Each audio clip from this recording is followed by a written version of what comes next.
Good morning, everybody. How are you today? Today we're going to be making a Christmas plum pudding.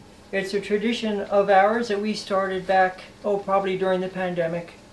And we've carried it forward. And we like to do historical cooking anyway, so this is a great project. Christmas plum pudding. You've probably heard about plum pudding in the Dickens novel, A Christmas Carol. That's where we've heard about it. And so today we're going to make a Christmas plum pudding. It's not Christmas, it's January, but we weren't around for Christmas. So we have to do the best we can. One of the things about plum pudding that you need is beef suet or beef tallow. You buy suet or you get suet and you render it down to make tallow. So that's a key ingredient. It has a high melting point and it will melt and leave nice little fissures and holes. It really looks great inside the pudding, which you'll see later on. The recipe that we found was in was in a 1747 recipe book by Hannah Glass, but she was making a plum pudding for a big family. We're just making half of a plum pudding because we don't, there's just the two of us. So we start with 3 eggs, which I've already cracked open. I'll put those in our mixing bowl. And then we're going to do half a pint of milk, but we're only going to put some of it in at first. And then we'll add the rest later. So we'll whisk these ingredients together. And since this is a Christmas plum pudding, we'll add a little bit of brandy. You don't have to, but we just like to sweeten it up a little bit for Christmas. And we'll go ahead and whisk that in. And then the recipe, the way we've halved it, it would take about 6 ounces of flour. But we're not going to put it all in at once. We're going to leave a little bit out for now. And we will adjust our consistency later with more flour if we need to. I'll whisk that in. Alright, we've got that going pretty good. All mixed in nicely and whisked together. And again, since it is a Christmas plum pudding, we're going to add some of our sweetmeats.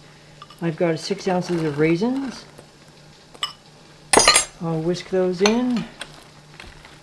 I mean, that's what the recipe calls for. You're going to think, oh my goodness, this is way too much, but trust me, it'll work. We don't have currants. We like to use currants, but I forgot to get some at the store.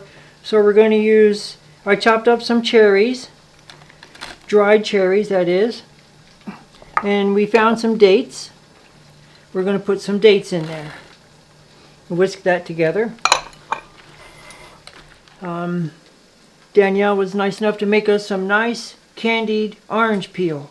Those are wonderful in a Christmas plum pudding. We'll put all of those in.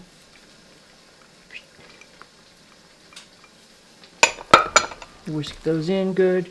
Actually, I switched from the whisk to a paddle or spatula, if you will. We're going to put half a teaspoon of ginger in. This is dried ginger.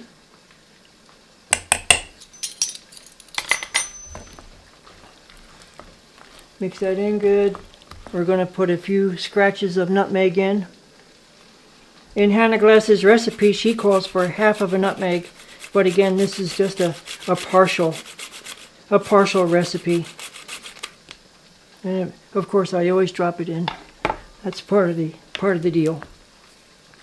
Another reason why we're making just a half a recipe is because hers calls for 5 or 6 hours of boiling time, and we don't want to be sitting around for that long. So we're only going to boil ours for about 3 hours.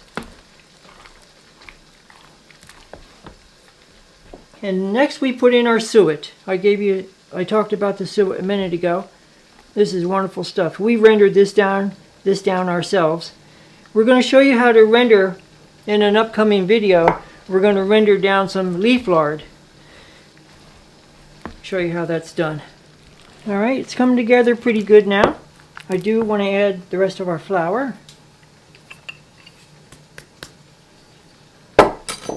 And some more of the milk. It's come together really nice. You're thinking to yourself, what the heck is this going to be? But you just wait and see. Let me add some more milk to the mixture. Not too much at first. Just want to blend it in until we get the right consistency. Now, what is that, you wonder? I don't know. We've made several of these, and you just kind of do it by eye. It's looking good. I'm going to put the rest of our milk in now. And it's just about ready to go. One thing about a boiled pudding is that you need to have a good sturdy pudding cloth. We keep one on hand at all times. You never know when you're going to make a boiled pudding. This is not a figgy pudding. Figgy puddings were from an earlier time period. They were more like a bread pudding. Maybe in a future video we'll show you a figgy pudding. But this is just a boiled Christmas plum pudding. Later in the time period, you get into the 19th century, you get toward the middle of the 19th century, and people were not boiling their Christmas plum puddings. They were steaming them, and they had molds, fancy molds, to steam their plum puddings in. We don't do that. We just do the 18th century method of boiling it, which we'll show you in just a second. The batter is all mixed now. There are no white spots. I'm very happy with that consistency. The next step is to work with our pudding cloth, which is just a piece of linen, medium weight or lightweight linen that we've been hanging on to. This has to be soaked in the water. So we're going to put our pudding cloth in the hot water first, soak it nice. There it is.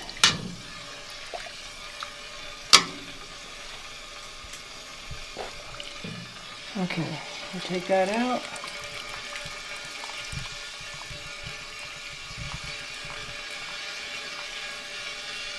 It's pretty hot.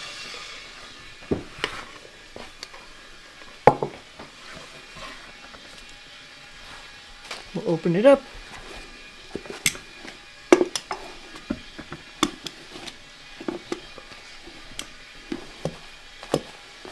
And what we need to do is flour our pudding cloth liberally, otherwise our pudding will stick to it when we go to remove it. So I put a lot of flour in there, a lot of flour.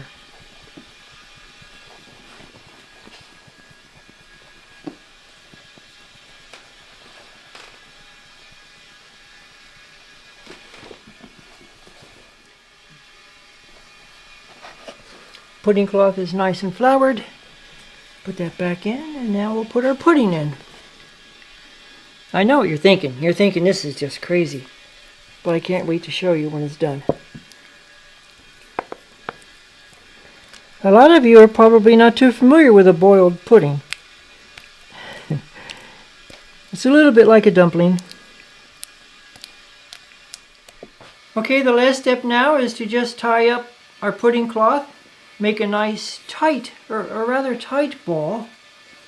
I've got Daniela here to help me work on that. It is going to expand, though. It is going to expand. You don't want it super tight.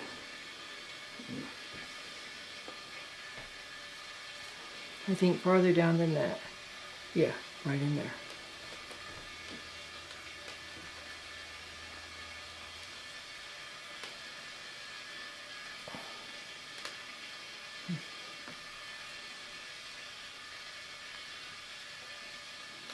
Okay, so that's it. That's our pudding in our pudding cloth. Now we're going to put our pudding in the boiling water. And there it goes. It'll be there for about 3 hours.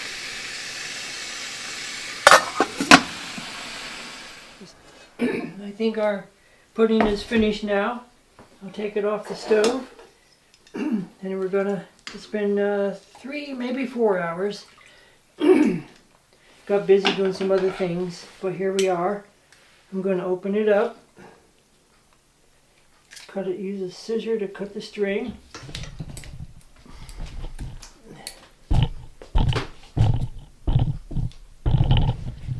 We cut the string, and we're going to take it out of the pudding cloth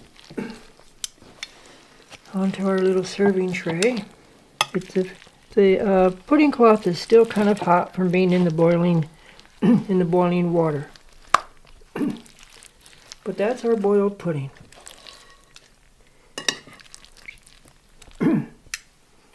Right there.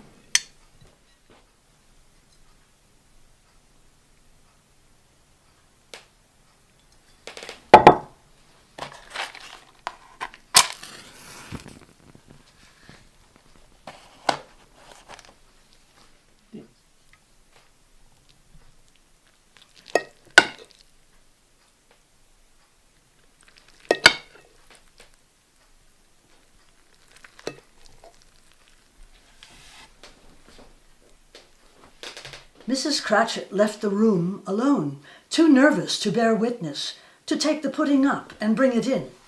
Suppose it should not be done enough. Suppose it should break in turning out. Suppose someone should got it over the wall of the backyard and stolen it while they were merry with the goose, a supposition at which the two young Cratchits became livid. All sorts of horrors were supposed. Hello! A great deal of steam. The pudding was out of the copper, a smell like a washing day. That was the cloth. A smell like an eating house and a pastry cook's next door to each other, with a laundress next door to that. That was the pudding. In half a minute, Mrs. Cratchit entered, flushed but smiling proudly with the pudding, like a speckled cannonball, so hard and firm, blazing in half a quarter of ignited brandy, and belit with Christmas holly stuck into the top. And Bob Cratchit added, "Oh, a wonderful pudding!"